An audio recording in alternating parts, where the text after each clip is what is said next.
So I think we'll get started here. I'm super excited about this webinar today, how to choose a pricing model and build up a paid waiting list. So great topic. This is with Katie McFarlan. I'm so excited to have her here today.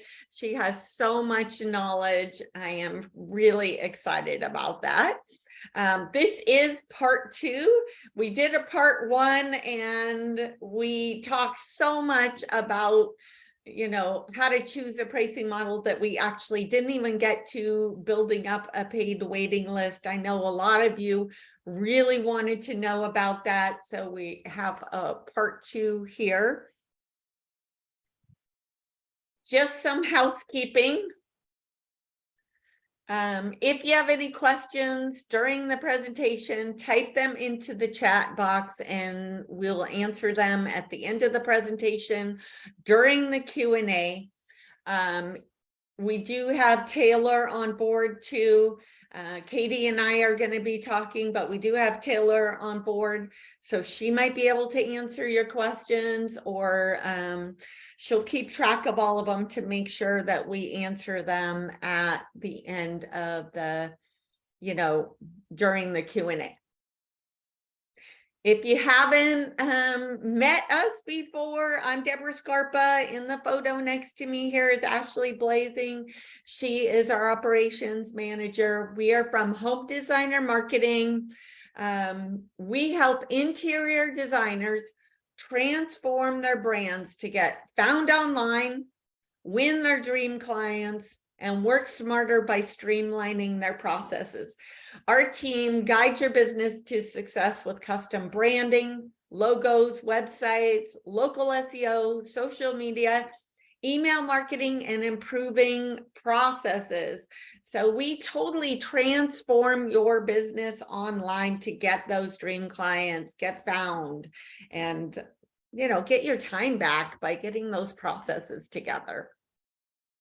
Just to give you kind of a sneak peek of some of our brand transformations, how we help people. This was a website before, and this is an after. Linda did change her name at the same time, but we did everything from, strategy, logo, copywriting, website design, SEO, all of it to just transform her business online.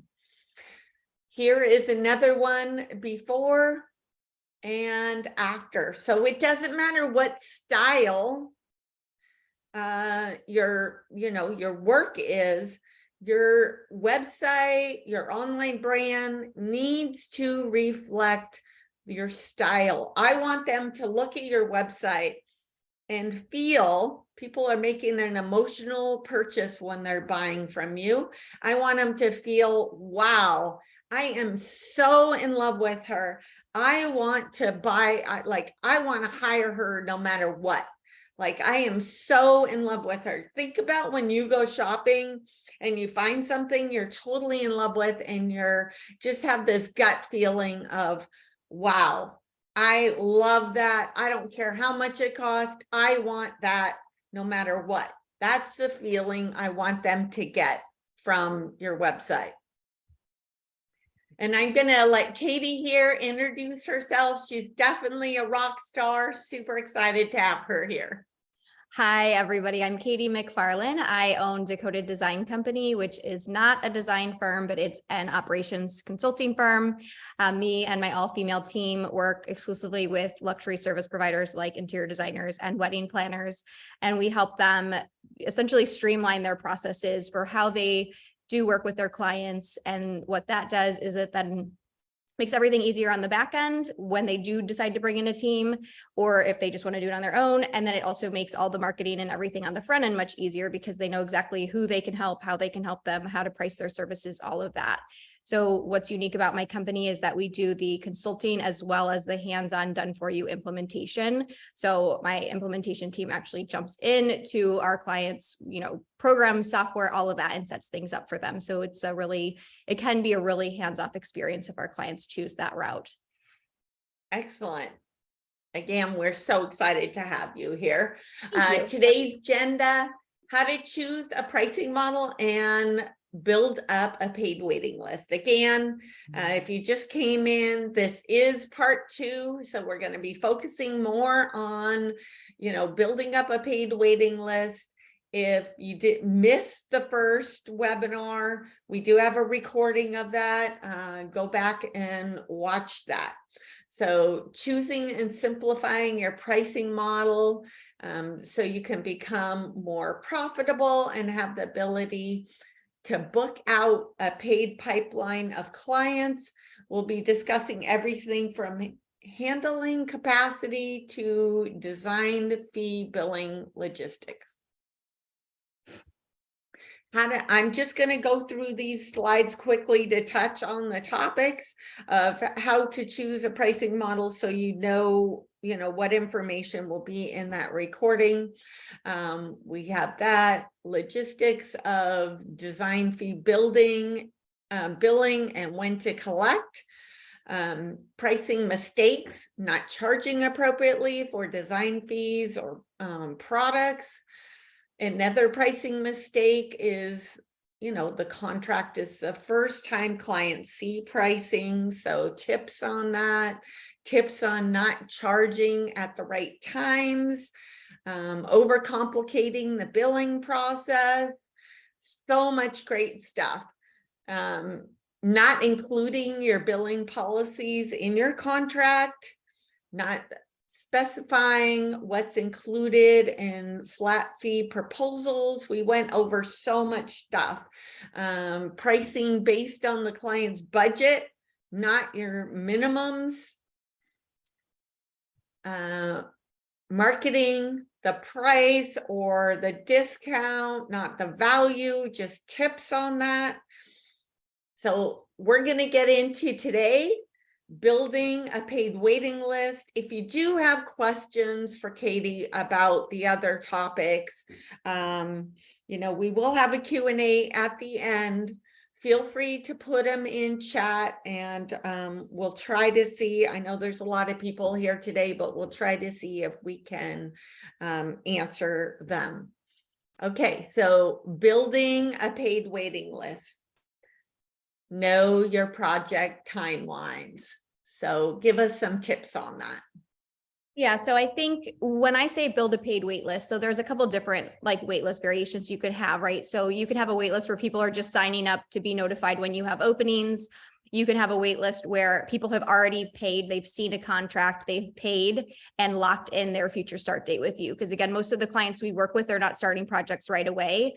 They are starting them a couple months out, maybe even a year out. And so, that would be an opportunity where you could start building out that paid wait list rather than turning clients away. Say, hey, if you're okay with a later start date, we can go ahead and go through our whole process right now, get you signed up and then slot your project for 6 months from now or something. And so in order to be able to do that, you have to know how long your projects take. So the existing projects you currently have in your pipeline, you have to have a sense of the phases that each of those projects go through and how long those timelines are. So really jumping back to what we talked about in that first webinar about the choosing your pricing model is knowing what you're going to be doing in that contract for that client. And so again, a mistake I see a lot is scopes going out to, interior design clients that have no detail in them. And it could be anything. I could do anything for you and it's going to be this fee. It's like, there's no parameters. There's no we're only going to do this one room. And now the client wants to do 7 rooms and you're wondering why you're always so busy and not profitable. So I think it all really goes back to having, knowing what your process is, knowing what is scoped in that contract for each client you currently have, and then knowing how long each of those phases are going to be, right? Because when you're in design phase versus, maybe a order management phase, if you're a designer with a team, you might be way heavy in the design hours, but then once you move over to orders, your availability as the designer is going to open up. So you might be able to identify, hey, once we present project A and we do the revisions, I know after that, you know, 1 week after that, we would have bandwidth to start a new project. So when you know your timelines for your design phase, for your revisions phase, for, you know, how long that order process takes, it makes it a lot easier to see when you would have openings, because again, you don't need your whole team. If you have a team, you don't need the whole team to be available. You just need to know, like, when can I, the designer, start a new project, knowing I've got an initial project review meeting, I've got, you know, floor plans, drawings, I've got to do the concept design, presentation, all of that, where that's really heavy for the designer. So that would be one of my first tips. Yeah, I think that is such an important tip. I know for us, like, we use ClickUp for our project management tool. We have every stage of the project, every listed into a task, and then we have like how long each of those tasks is going to take. And we have that all planned out. So we know exactly like how much time needs to, you know, be applied, how much, what the timeline's going to be. You know, we have that all planned out. So then we also have a worksheet that shows how many new clients we can bring in each month. Like, you know, we usually bring in some on the 1st of the month and some on the 15th of the month. Like, you know, so we have like a whole list of, like, so we can see our waiting list. So I'm not bringing on, I do sales. So I'm not bringing on too many projects and then our team can't deliver them, you know. Well, and so your clients have a bad experience, right? Either there's a delay or you're spread really thin, so you're not able to treat them with the type of, you know, experience and service that they deserve. And so I think knowing your project timelines is just it's such a service to your clients when you can say on a discovery call, hey, I'm not going to be able to start until, you know, next month. If that works for you, then that's great. I'll send you everything you need to get onboarded. You'll have a little bit of time to kind of, you know, curate your ideas, maybe really like look at your inspiration images, remove anything that maybe you liked in the beginning and now you're realizing you don't like it. So that way, by the time we start, everything is like, we're so solid on the direction we're going to take this. So yeah, I think it's all part of just elevating your client experience, is having that information. Because again, if I have to start my project like in 2 weeks, and I get on a call with you and you're like, well, I don't know when I can start. I mean, that's a buying, that impacts my buying decision. Like if I need to start, like, building, or I need light selections or whatever, and you can't accommodate, what a waste of time for everybody involved. So I think that knowing your project timelines is helpful for like everything in your business. Yeah, not absolutely. just a wait list. And I want to add to that too, it kind of reminded me that, like, I actually, when they sign up with us and make that first payment, I, you know, write down in our sheet when the project will start. And then I also write that into the contract. And I don't set that start date until they sign and pay, because sometimes what happens is somebody's like, oh, I want to start. And then they got delayed and you might have missed out on a different project. Yep. So communicate your wait list times with the prospects. Yeah. So again, kind of, you know, along with the lines of having an elevated customer experience and just informing your clients, right? Because again, there's all this talk, red flag clients and all of that. And I agree, there are some red flag clients, but I think a big part of the interior design industry is that, you know, the design consumer just doesn't know. What they know, they learn on HGTV, or they see on Pinterest, right? Or they see somebody who's like a DIYer who's doing it in their own home. And so they're not really understanding what it's like to work with a professional interior designer who has a company. And so I think part of that is letting your clients know, like, not just your timeline for doing the service, but your timeline for getting started. So some great ways that we help our clients do that is right on their contact page, right? Like, we're booking out for this month, right? If you're interested, I'd love for you to reach out, fill out our contact form, whatever. Obviously, say it a little bit nicer than that. Yeah.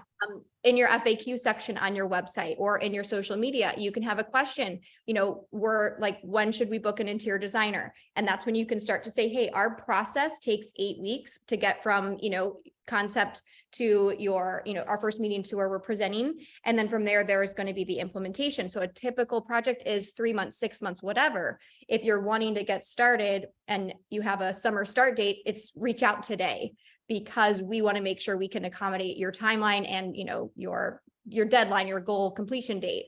So, and then I also think, we're booking, you can just straight up say in your marketing, we're booking new clients with start dates in April. That means you could have your design by May or June or whenever. So again, always communicating that in your marketing. So before they even really come into your ecosystem, they know there's going to be, it's not going to happen tomorrow. You're not going to come to their closing meeting on Friday and be available to give them design ideas. I think then once they come into your ecosystem, so whether they send you an email or submit to your contact form, I think having an initial email that goes out to them with information about your services, your process, some starting prices. And that's when you let them know, as of right now, we're starting projects in X. If that works for your timeline, I'd love to book a call. Here's the information to do that. So you're providing this as a courtesy to them, right? Because if they get on a call with you and it takes 20 minutes for you to do this call and they want to start in 1 week and you're booked out through the summer and booking for fall, again, it's just a waste of time. And you get that feeling like I'm always spinning my wheels. That 20 minutes could have been allocated to something else, right? Or you could have just reclaimed that time on your own. So I think it's really important to be very clear once you know your timelines and when you can start, to be really clear about putting that out there, because otherwise, I know in this industry, a lot of the clients we work with, you feel like you have to say yes. And I think because it's a service, like we're all service providers, right? You're providing a service to your clients. And it feels very personal because you're creating this thing from your brain. And so you want to say yes, you want to start them. And you might have a really exciting project that comes through and you're like, okay, I could probably just squeeze this one in. But if you already have set that boundary of, hey, we're starting in June, you can't go back on that you can't go back on yourself. So in a way, it also allows you to protect yourself. Even if you aren't on a wait list and you say we're booking out about 4 weeks, and then we'll definitely let you know if we have an opening, if we have any movement on our calendar and something opens up earlier. So that way, if you decide, hey, I actually do want to just kind of move some things around, or maybe I don't need to take that week off to just relax and, like reclaim my brain, you could certainly move them up. But I think definitely letting them know at multiple opportunities. So on the marketing aspect, and then before you even bring them in for that sales call, is to let them know what that timeline is. Yeah, absolutely. And then I think too, in that sales call, that can create some urgency, because, if they don't sign up right then communicating to them, it's fine if they want to wait a month or two, but you might be, you might have a waiting list. Maybe that's a busy time of year. Yeah, well, and I think too, for most designers, like we all, as service providers, we all want to increase capacity. And unless you expand your team, reduce your offerings, or change, find some crazy way that you can like automate a lot of like the creative work, it's really hard to do that. And so I think the language around that we help our designers just communicate is like, we are a small company. We take a limited number of projects at a time. And because of that, we book out very quickly. And we also work on a first come, first served basis. So we can't guarantee that we will be on a 1 month wait in a month, right? Like if you come back in a month because you don't want to get booked in right now and like at least secure your spot, we can't guarantee that when you do come, that it will just be a month. It could be 2 months or 3 months, because again, we have projects from X to, X that we take on. And so it depends on our current project capacity. So again, if I'm a consumer coming into that, I'm like, you are so professional. Like, all this, and you're really taking this very seriously. I look at that like, wow, they are really doing like their diligence in protecting their time and their client service, like their ability to deliver. Yeah, absolutely. Support clients while they wait. Yeah. So I guess I don't know exactly what slides we have coming up next, so I might be presenting or saying something out of order, but essentially if we are letting people know in our marketing what our timelines are, right? We know our timelines, we're letting them know when we're booking for new projects and to reach out now to talk about their project and lock in a spot on the calendar. Then what you do is you would take those sales calls and you would book them in. So you would put together, you'd go through your whole inquiry process, whatever that might be, and you would lock them in. So you could put together your complete project scope. You could put together the contract, your initial design fee installment, and you would send that over to them. And hey, here's the X things we need to get started. If everything looks good, sign the contract, pay your first installment, and we will schedule that first initial, design meeting or whatever that first part of your process is. We'll schedule that for 2 months from now. And, we'll go ahead and get you onboarded right now, but then we'll officially kick off your project in 2 months, 3 months, whatever. And so what that does is it guarantees them that they have a spot with you and that they're kind of locking in at this pricing. So again, like if you don't know your pricing, that's going to be a little bit trickier for you to be like booking out a year in advance. Like, so I think that could be really tricky because again, your pricing would change in a year, but I think a few months out is definitely reasonable. You're probably not going to go through any major price changes or anything like that. So the whole thing is, that's how you get them onto a paid wait list. I know some designers will charge just like a small fee to like essentially lock in a spot. And then once they open up those prospects who paid that, $500 or whatever, they get first access. I don't know. I feel like it's a little bit more of a commitment, and I always recommend just get them all booked into a service. Like if you have the ability to properly scope a project and your pricing is pretty solid, you could certainly start getting people on your wait list for a couple months out, especially if you have a productized service like a design day or e-design or something like that. Like you could book that out because that's, you can just, the pricing on those. So once you do have them booked in, and now maybe you've got a month or 2 months or something like that, this is a great opportunity to support them while they wait.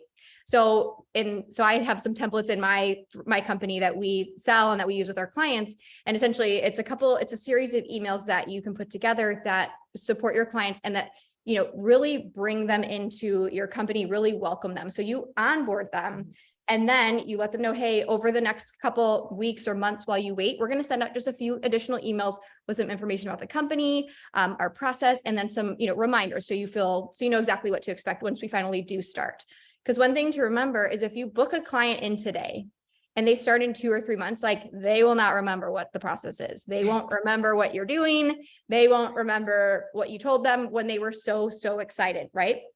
So again, it's just another way to support your clients and just you kind of show your expertise and like, I'm going to be guiding you before we even start. So for us, and like I do this in my business, we do a paid wait list. We do an unpaid wait list, and then we also do a paid wait list. And we'll have clients sometimes who are booking, 3 or 4 months out. And we send a series of emails that essentially like introduce them to my team, let them know who's who, let them know who to reach out to. We provide some additional resources for the tools we'll be using. Again, a lot of this is in our onboarding materials, but like they don't remember, and we just break it up so it's more bite-sized. We then also send out a reminder of what service they booked and what they can expect. That's so funny, during but the true. process, because they don't remember, and I don't expect them to, right? Like everything's in their contract, everything's in like the tools we use when we work together. But I just say, here's a quick reminder of what happens, and reminding them of like expectations that we have for them, for their timeline, things like that. So if something does change or has changed on there, and they have an opportunity before we start to be like, hey, actually, I'm going to be on vacation the week you want to present. So can we push everything out a week? Right. So you can build that like nice timeline for yourself and your client before they even start. So I think it's really important. Again, it doesn't have to be like really complicated emails. Introduce your team, remind them of your process, answer some FAQs, remind them of the service they booked, send an email about how they can best prepare for like their first meeting. And that can be it. And if you have a CRM like Dubsado, Honeybook, 17 Hats, something like that, you can just schedule those out and they can start sending out maybe 6 weeks before their start date or whatever your cadence is that you want it to go out. I love that. I love that. Yeah. Keep them engaged. So because they're going to get, if it's a long waiting list, they're going to get busy with other stuff and totally forget, well, they've likely paid a decent first design fee to you, right? And so rather than them feeling like, I don't know, I paid her all this money, I haven't heard boo from her, and get a little frustrated. Yeah. Because it's stressed. They're like, so now they have this 2 months or 3 months to kind of get annoyed with you because like, I don't know, she said she's going to send me stuff. She never sent me anything. I don't feel prepared. I didn't get onboarded properly. Versus they get all these emails from you and they're like, oh my gosh, these are great. I didn't even think I would know this, but how cool. We just met the team. Yeah, Or, I'm so excited. yeah. Like I feel so supported. Yeah. What to do if you're consistently booked months in advance? Well, I think everybody knows what I'm going to say is raise your rates. If you're consistently booked out, I would say it's probably, you're in demand, right? And that's really, really great. I know sometimes it doesn't feel that great if you're consistently booked out and you never have like any breathing room. So I think one of the first things you can do is raise your pricing. And you can do this in a couple different ways. So it doesn't just have to be like, oh, just raise your rates. That's the solution to everything. Because sometimes you might already be priced perfectly for your market. So some other things you can do that will raise your rates are raise your minimums. So maybe you're taking one room projects, or I'll do a kitchen renovation, or I'll just do some odds and ends here and there. If you're consistently booked out and you're like at capacity, raise those minimums. And that's going to be the easiest way to stop being booked out, or at least get booked out with bigger projects. So with our clients, we usually have them set one of three minimums. It's either going to be a design fee minimum, it's going to be a project budget minimum, or a project size minimum. So for a lot of our clients, maybe they've been doing like one room and they're consistently booked out, and no one's booking one room, everyone's booking 3 rooms. So we say, let's just set your minimum for 3 rooms. Like the smallest project you'll take is 3 rooms. Some of our clients do only whole houses. Some of our clients, like, it just has to be one full room, right? So none of these like odds and ends projects. If it's going to be based on project budget, you would say, our typical starting budget is $50,000 for a room. Or if you're renovating or you're doing a kitchen renovation, that project budget starts at, we work with clients whose budgets start at 100,000 or 125,000, whatever that number is for you and your company and your area. So I think if you don't feel that you can raise your rates, you can raise your rates in a different way by just increasing your minimums. Those are all really great tips. Oh, we buzzed through that. We did buzz through it. Anyone who's been on any of these webinars with us, we always go over, we always do a part 2. So I'm like, feel so good about this. So I know I'm actually going to go back. We have a little bit of time. I know we didn't finish some of these slides, so I just went through the last like 4 of them.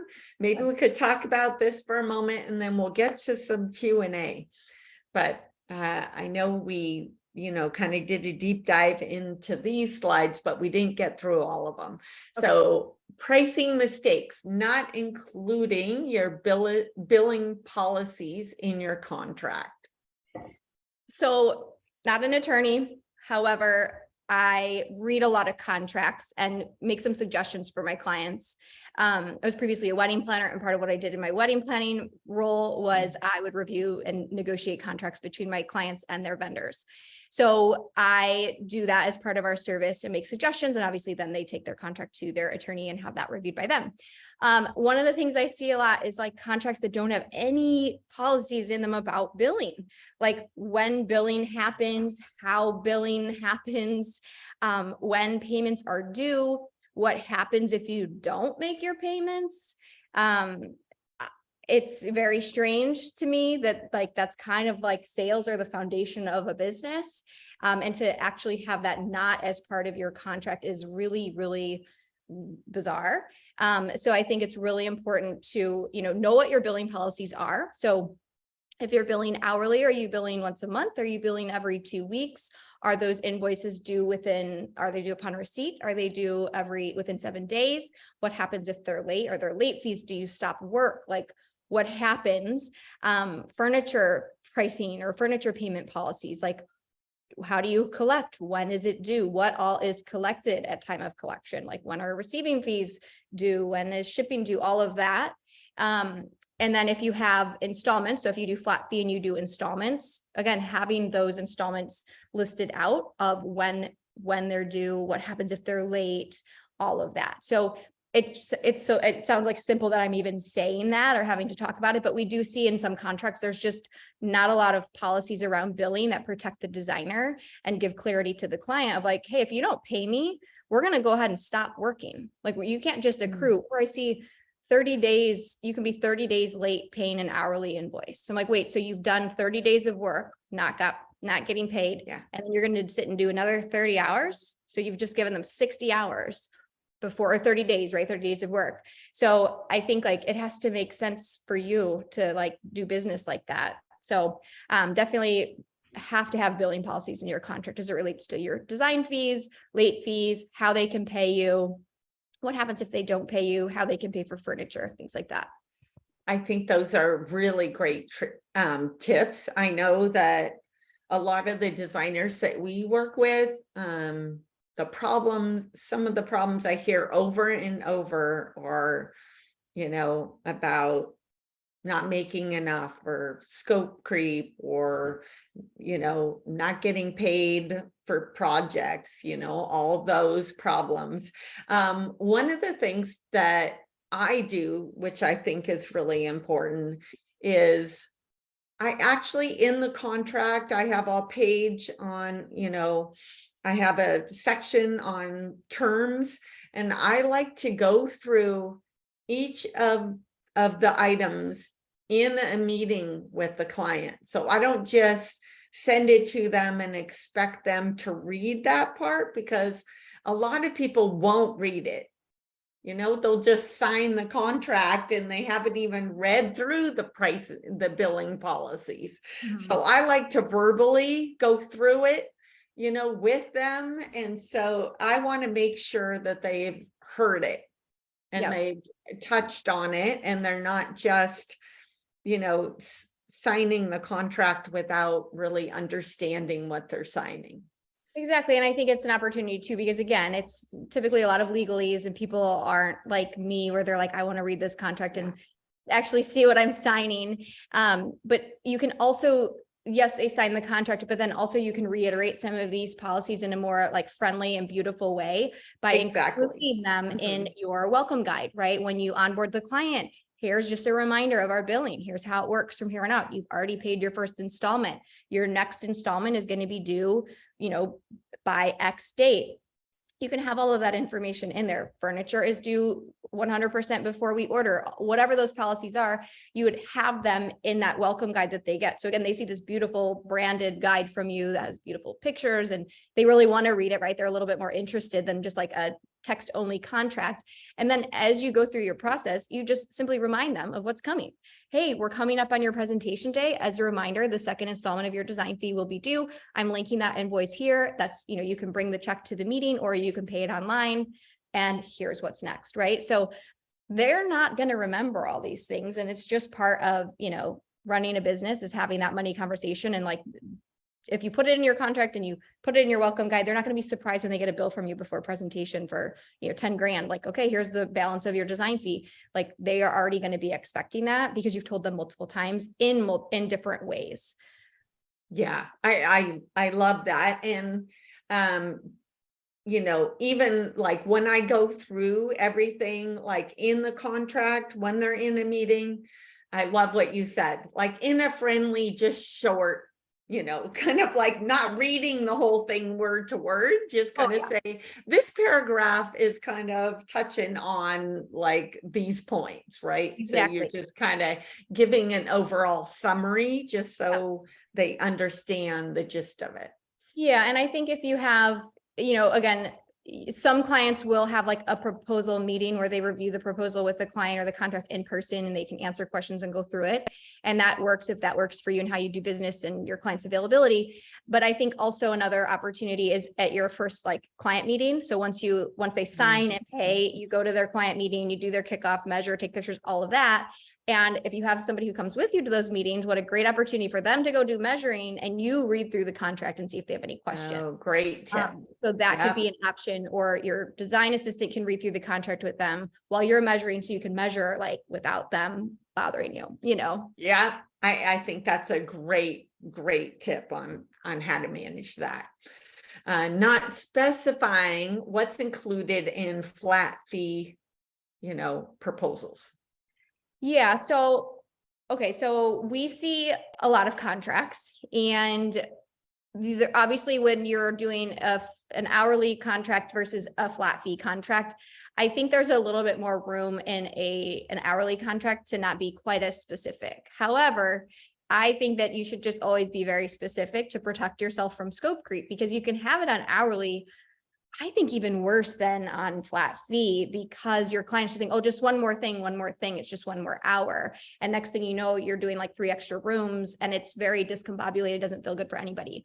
So, but specifically with flat fee, because you are telling them, I'm going to do these things for you at this rate, and you're not billing them hourly, you're not able to come back and be like, oh, that actually took me a lot longer than I thought, so now you owe me, $5,000 more. Like, that's not how that works. With the flat fee proposal, you're saying, this is the work I'm going to do for you at this fee. And if you want to add more that's not listed in this scope, then that's going to be an addendum, or we'll move to an hourly rate or something like that. So we see a lot where our designers are not including what they're actually doing in a flat fee proposal, but they're giving them a flat fee. So they're saying, I'll design your living room, your mudroom, and your kitchen for, $10,000. That's very low, but they're saying that. And I look at their contract, I look at their scope, and there's not a whole lot in there. Like, are you doing renderings, drawings? How many revisions? Are you presenting? Like, are you installing? Are you doing project management? Are you doing site visits?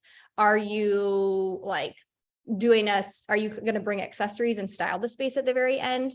Like, what all is happening, right? So like your mudroom, it could just be wallpaper and a light fixture and, paint, or it could be new cabinetry, new tile, selecting grout, right? So there's a lot of different variations within each scope of what you could do in a room. And then also not just what you'll do, but the level of service you'll provide. Like, will you do project management? Will you do order management? Will you style and accessorize? Will you be there on install day? Like, how much access do they have, right? So it's like the service and then also the level of access to you. So I definitely think if you're scoping out a flat fee proposal, like, it's going to be long, but guess what? It's a big contract. Like, it's someone's home. It's important. And I don't think that you should shy away from having a detailed contract, because at the end of the day, clients don't know all that goes into it. And so if you're giving them a $50,000 design fee and you're showing them, 10 rooms, and each room has 12 bullets underneath it, they're gonna be like, whew, yeah, we definitely need you. I can't do all that. Right. So it just shows them, it's very clear. It just sets it from the start. Like, I'm going to do all these things for you. And it's a lot, right? I'm doing a lot for you, but also, exactly what I'm doing for you. So it just helps to set that expectation right from the start and protect you, right? If you're very vague in your scopes, or there's no scope, which we've seen it all, how can you ever go back to somebody and be like, that's not included? Be like, well, but you just said you would do my kitchen, and I want a 3D rendering. I want another 3D rendering. I want, I don't know. I want you to reconfigure. I want you to do an addition onto the kitchen. And you're like, that wasn't in the scope, right? But if you don't have it detailed out, like, what are you referencing to protect you and your timeline and your profitability? Those are great tips. I have a question for you. Like, we get a lot of people, asking, should they charge a flat fee or should they charge hourly? And a lot of times they haven't really scoped out what's included in a flat fee. So, they might be having the problems that you were, talking about. Do you recommend charging hourly until you really have like your process like nailed down and how long it's going to take to deliver something before you offer a flat fee? Or how would would you recommend? Yeah, so that's a great question. So I think that if you're just starting out, like, you really just don't have any idea, right? You don't have any idea unless you're coming from a firm or you worked in a design office or something like that, and you have a sense, but you still really don't know how long that's going to take you to do, right? Especially when it comes to like sourcing or installing or the management part. So I think definitely starting off at an hourly rate is really helpful. And one way to do it, if you're like, I can't tell people my hourly rate, is you can say, I'm going to do this service for you, and it's, X thousands of dollars, and it's going to include up to 30 hours. So you protect yourself there, or it's, includes 30 hours and 5 of those hours are just for miscellaneous. So you kind of build this little buffer for you. So again, as a protection mechanism, if you go to your client, you're like, hey, we've kind of worked through the original hours. Now we're moving into these additional 5 hours that we have in here just for the extras. We'll go ahead and use this time for that, right? So you can kind of like level set with your client, like, this is what you want me to do with those extra hours. So I think definitely, of course, the easiest way is to start with hourly billing, And then once you have done a couple of projects and you see how long things take, you can move over to flat fee. I think another easy option would be to move to flat fee for what you can control, which is your design process. And then you can always move to hourly for the project management where there's any other trades involved or contractors that you don't have control over. So that's another option. So, but yeah, I definitely think like there's, power and confidence, confidence building in the data.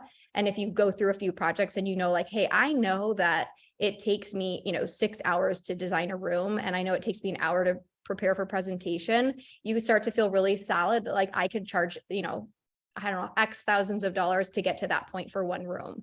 So, and I think too, in the very beginning, you kind of want to say yes to everything, and that allows you to still protect your time. But if you do bill hourly, because you can say yes and you can test and be like, sure, I can do that. And you do it and you'd be like, yeah, no, I'm never doing that again. But you wouldn't have necessarily been able to do it if you'd scoped it out and didn't include that and said no to it right off the bat, right? So I think there's a lot to be learned from starting with hourly billing. I'm sure there's other people who have a difference of opinion, but again, in an industry that, with our clients, we work predominantly with females, and there's a lot of, like they have a hard time saying no, and they want to people please and say yes to all these things. And I think that hourly protects you, but only if you actually track your hours and bill them, because we have clients who bill hourly and don't do that. So yeah, definitely like tracking your hours, and if you're not doing it already, start making a list of what you're delivering and how long each of those items take. Because if you're trying to, if you're charging flat fee and you don't have, like Katie said, like you don't have like what's included, what's not included in that flat fee, you're going to have scope creep.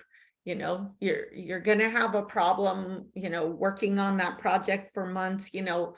What happens if something happens and you have to wait for something, or the project gets put on hold and then you can't take on, and, you're having a hard time taking on another project. And, there's so many variables that I think people can have.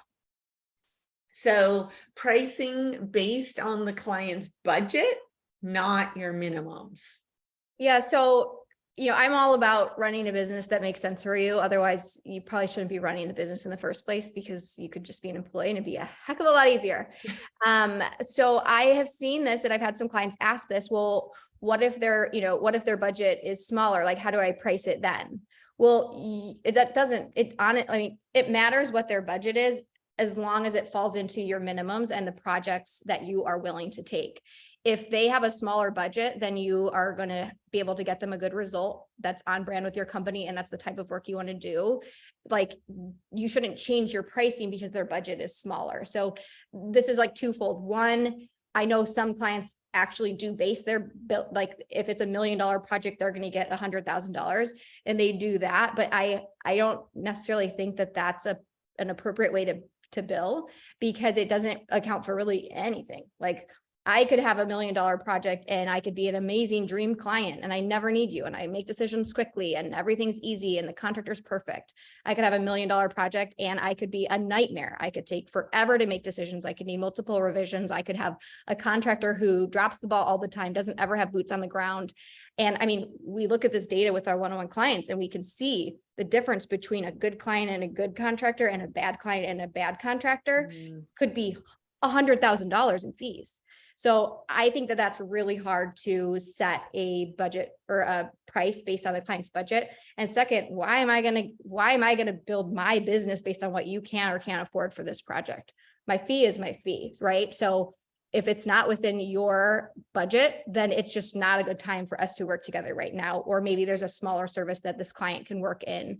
But we have some clients who are like, well, what if their budgets are smaller? And how do I price if, they don't have the minimum budget? Well, they're just not a good fit for you. And that's fine. There's going to be plenty of other designers who will be a good fit for that client. Yeah, those are such great tips. I'm going to, I know we're almost done here. I'm going to get to the Q&A here. Just kind of giving an overview for, if you haven't signed up for our free audit, Taylor is going to put in chat a link to sign up for our free audit. Again, I'm Debra Scarpa from Home Designer Marketing. In our free audit, we go over, like I go over your brand, your website, SEO, and give you clarity on what's working and what's not working so you know what to change. Huge value. Sign up if you haven't already. And then I'll let Katie talk about what she can offer you guys for help.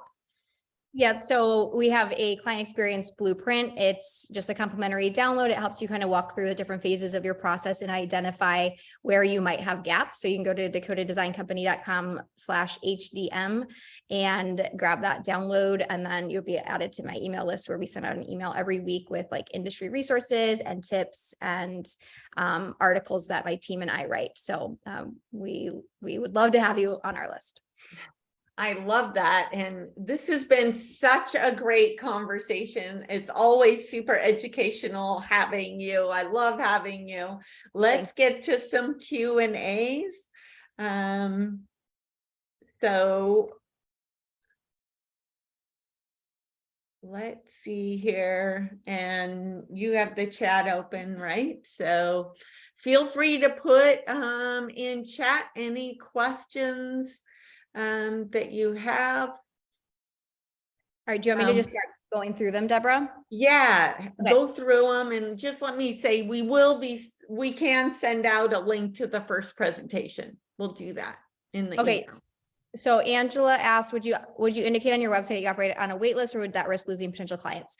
So again, I mean, if you operate on a wait list, you operate on a wait list. Like, you can't take clients anyway. So you might lose clients because they can't wait that long. I don't think you necessarily need to say that you operate on a wait list. I think you could just say our projects typically, we're typically booking projects, for, 1 to 2 months out, because we are a small company. We take a limited number of projects at a time, right? So we have limited capacity. So I think it's really, and again, Debra, you can speak to this, it's all on how you package it and present it to a client. Yeah. If you want to, book a call now, we can talk about, when we could start with you. But I think if you just like have a line on your wait list that says like, what's your project timeline, on your contact form, and you could put a little note in there, just, please note, we typically start projects, 4 to 8 weeks out.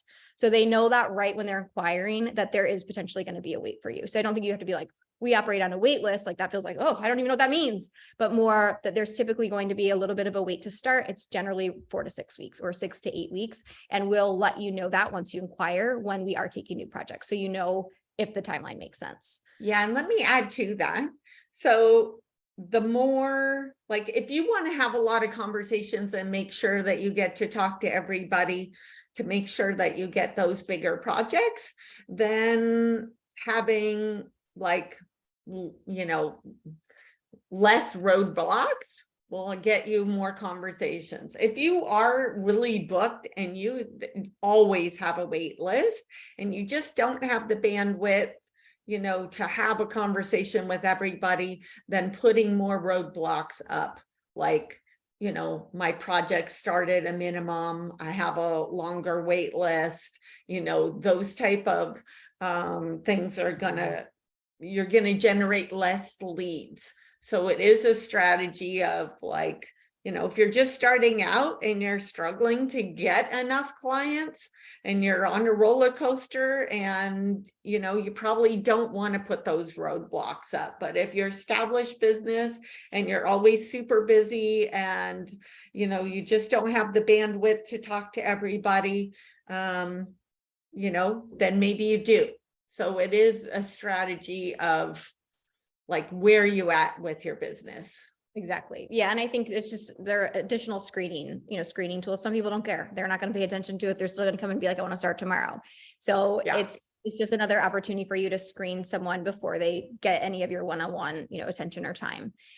So Jackie says the big question is, how do you get to a point where you have a waiting list? So, and I see Taylor answered, a lot about like the marketing, and yeah, I think it's all about consistently marketing your business and having, clear call to actions in every post that you do. And it doesn't always have to be a sales call to action. It can just be a, let me know if you have any questions, or head over to my portfolio, or you sign up for my email list. So it's really just consistently marketing and like telling them how you can help them and what you would like them to do.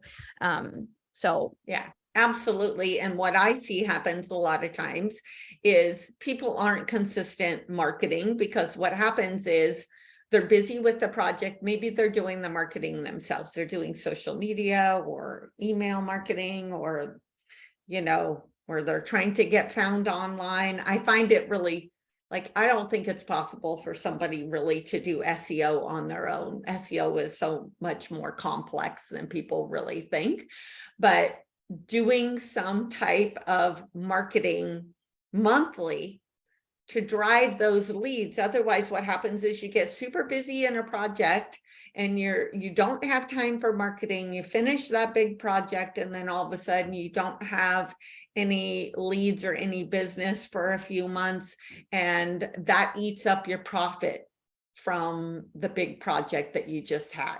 So it really impacts your overall revenue in a negative way, and it puts you on a roller coaster. So, either doing SEO content monthly. If you're doing a blog, only do a blog if you are really optimizing it for SEO.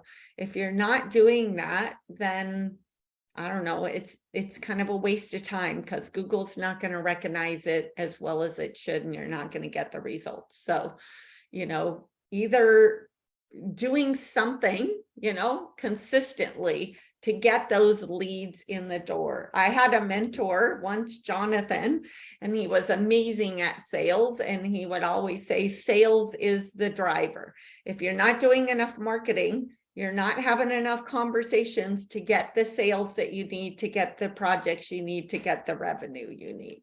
So it is like a leading and a lagging indicator. If you don't have, the finances to, hire somebody, get help for your marketing, you need to be pounding the pavement, making calls, going to events, reaching out to past clients.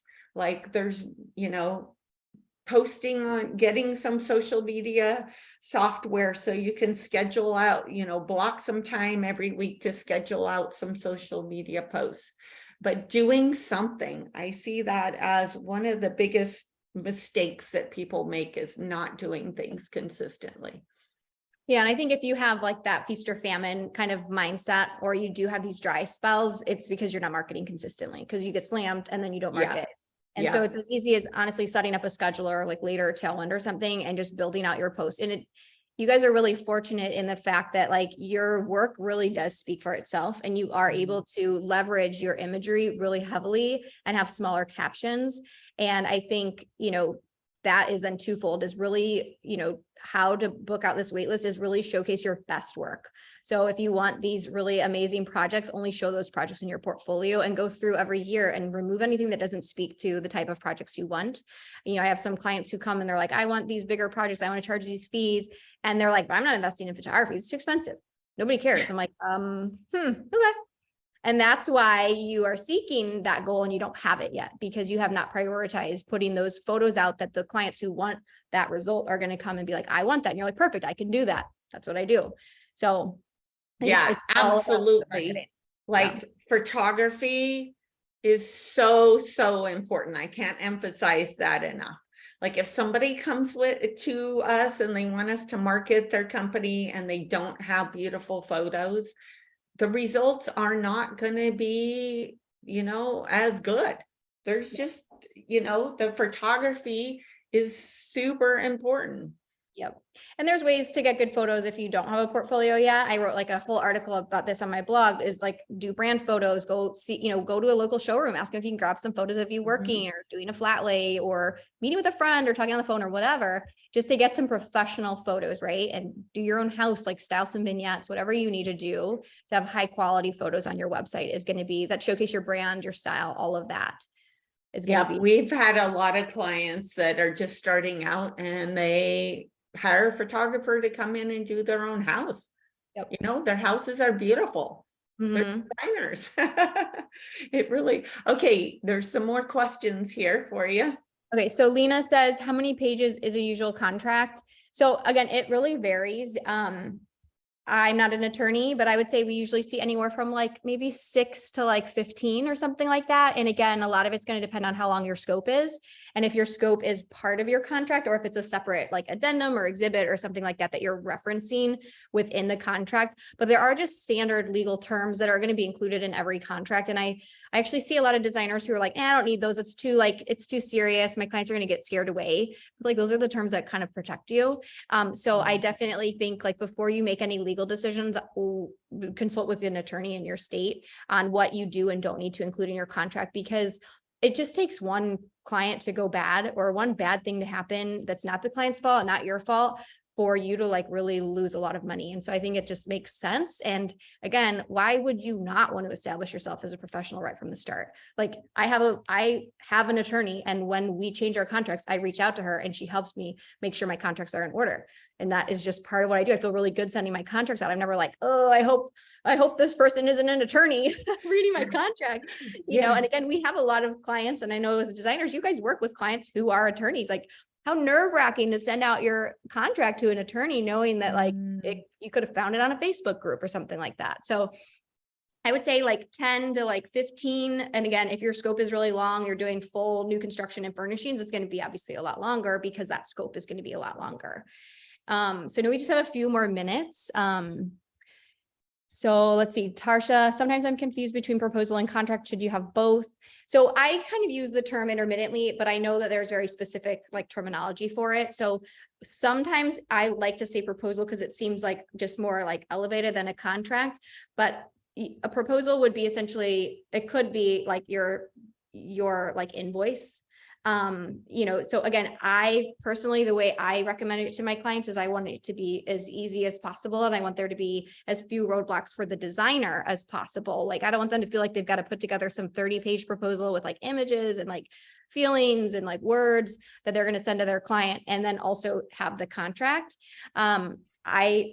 My $1 million, multi-million-dollar clients, they don't do that. They just send out a contract that has a scope of work in it. Like, they're doing business here, right? So my thought is that proposal, I say proposal and contract intermittently. What I'm saying here is your contract, like what spells out like your services, your deliverables, your, you know, all the terms of working with you. I think that's absolutely a necessity.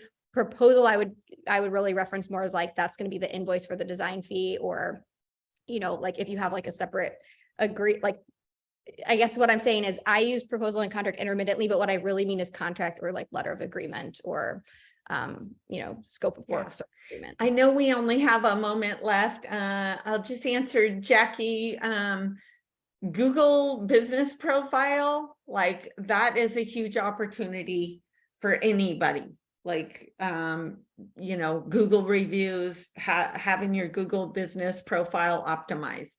So I answer that. And then Katie, I know you just have a moment left. Yeah. So for Jackie's question, Google My Business. So like, again, anytime you have like Google has its own algorithm, just like social media does. And if you can get new reviews on there and you really build out your profile by posting images that are SEO, you know, like optimized for SEO, pushing your blog post there, things like that, it really helps, you know, Google kind of rank you up higher. And then if you get those fresh reviews from clients, so in your offboarding process, you ask for reviews and you give them the link to your Google. I think that's a really great way to come up organically. Again, you know, Debra mentioned this earlier, is blogging. So we always recommend to our clients, like, let's just, everything you do, like, let's try to leverage it as much as possible. So if you're going to blog, like, let's blog things that people are always going to be searching, right? How much should I budget for my renovation project? Who should I hire first? You know, an interior designer or an architect or a builder? Like, what are the questions that your clients are asking for that speak to you being a solution, right? Those blogs. So that way, when someone is searching locally for that, you might come up in that search as a solution to them. And now you're like, you know, like now you're in their realm. So I think definitely like always just thinking about who is looking for this, how are they going to find it, and optimizing for that. Yeah, I know we're like out of time. Do you have a second to answer like a good hourly rate? And Barbara has like, you know. Okay, yes. Okay, so Barbara's question. So my projects are all different and I'm having a hard time coming up with a magic flat fee number. Hourly definitely covers you. However, I like not having to send out monthly invoices. I agree. I like the client to know upfront what they are paying. I agree. If you're not using a percentage of the budget to get that number, are your designer clients doing a square foot price or just an estimate? Yeah. So, you can do price per square foot just to kind of give you an idea. And one way to do that is just go back and look through your previous projects, look at your project data, look at how big they were, how many hours you build, and like, how did it actually result in the end? Like, were you burned out? Were you like, this project will never end? Or were you like, that was really like, everything felt really aligned with that project. So you could certainly do that to kind of start to get some like baseline ranges. Obviously there's like industry ranges that are, kind of dependent to each area. But I think you could start to just gather that data on your own from your own previous projects and look at what was a renovation price per square foot? What was a new build price per square foot? What was a furnishing project price per square foot? So you can start to see what those ranges are. And then again, if you have those minimums, that no project is going to fall below this $15,000 flat fee minimum or $20,000 or whatever your minimum is. And so then everything would go from there, right? So it's really easy to be like, I'm not going to do your kitchen for $15,000, so this isn't a good fit. But if you want to do another room as well, like if you want to add in your family room or a bathroom or something like that, now we're talking, it makes sense. But I think if you have kind of a range for price per square foot, or you've successfully built projects on like a 3-room or 4-room, and hey, a room is typically about 5,000, then you can kind of look at your project and say, okay, here's like 5 full rooms I'm doing. So let's say those are 5,000 each. And then, this miscellaneous in the mudroom is not going to be as much. And you kind of start to assess just after doing a lot of projects, like kind of where that flat fee is going to come in. So I always like to then take that flat fee number and cross-reference it with the hourly rate of the designer. So even if you're flat fee, you do have an hourly rate. And I also like to cross-reference that with your price per square foot. So if this is a 10,000 square foot project and I'm billing out at, X, this breaks down to this much per square foot. Is that kind of within the range of what I've done before? Or no, that's actually really on the low end. And those projects that are on the low end, they really hurt. So I always like to kind of cross-reference it like that. So I don't think there's like a magic number. The magic is in your numbers. So it really definitely reference your previous data and do some calculations to see where those numbers get you. Yeah, absolutely. And figuring out like how many projects do you need a year? What are your expenses? Adding in like photography costs, marketing costs, bookkeeping costs, like all your different like overhead, a profit, your salary, like adding all that up for the year and then figuring out your hourly rate from there. Yep. And then I guess one last question. So Kara said, what would be a good hourly rate to start if you're a new designer just starting your business?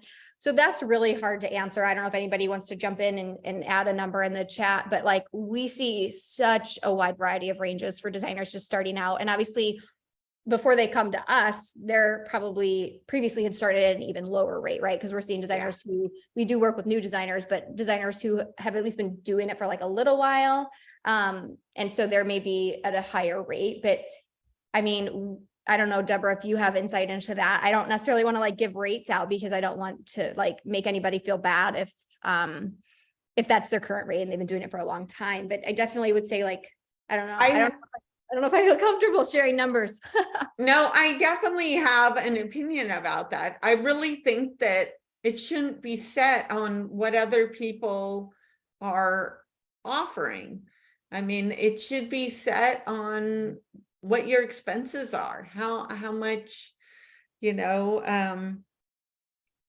figuring out what you need to make in order to be sustainable, right? Well, and I think also like your expertise, right? Like yeah, absolutely. Just because like I could be like, I want to make $1 million and drive a Maserati, so my fee is $700 million an hour. Like that doesn't really, my clients don't care about that. Yeah. But if I am like, if I can solve their problem and it's amazing and it's an easy, simple experience for them, they'll pay a lot. That's high value to them. So I think there's a lot of factors that go into it, right? Like obviously your expense base and what you actually need to make in order to be able to like do work every day, but then also like what you're saving your client and the value that you're giving to your client. And then also, your expertise and your efficiency, like how good is your process? Like if it's clunky and you're like still learning, you shouldn't charge somebody a lot for that just because industry average is, $150 or something like that. So I think starting out, it really like it really depends on like how much like you're bringing to the table and your Yeah, market. and where you're located Yeah. and what type of projects you're delivering and, you know, like Katie said, what your experience is. Yeah, we have some designers who commented in the chat, like it just really depends on where you live, what the going rate is. Yeah. Look on Thumbtack or Bark, see what other designers are charging. One said I would say just not 75 an hour. So Yeah. yeah, again, like, you know, there's space for everybody, right? Like there's different business models and pricing models and all of that. And there's different ranges within that, just depending on what your goals are and everything like for your business and how you want to work and who you want to work with and the size of your team and all of that. And there's nothing wrong with it. Like, you could be a virtual designer and you could make a ton of money and your hourly rate's going to be probably much lower than somebody who's a celebrity designer working with only full homes. Yeah, And there's nothing wrong with it. absolutely. Both are necessary and both do great work and both have like very happy clients. Yeah. Well, thank you so much, Katie. I know we've gone over and you have another meeting coming up. So thank you so much for joining us today. And thank you everybody for attending. It's always such a great conversation. We learned so much. We will be sending out the recordings to everybody. So thank you again for attending. We really appreciate everybody. Yeah. Thank All you for right. having me. Thanks for all the great questions. Have a great day, everybody. Okay. Goodbye. Bye.